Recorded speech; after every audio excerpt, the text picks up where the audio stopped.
يقولون لئن رجعنا إلى المدينة ليخرجن الأعز منها الأذل ولله العزة ولرسوله وللمؤمنين ولكن المنافقين لا يعلمون.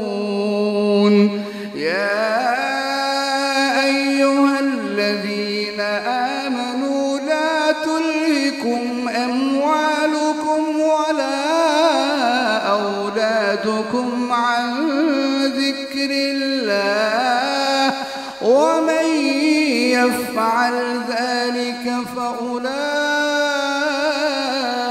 هم الخاسرون.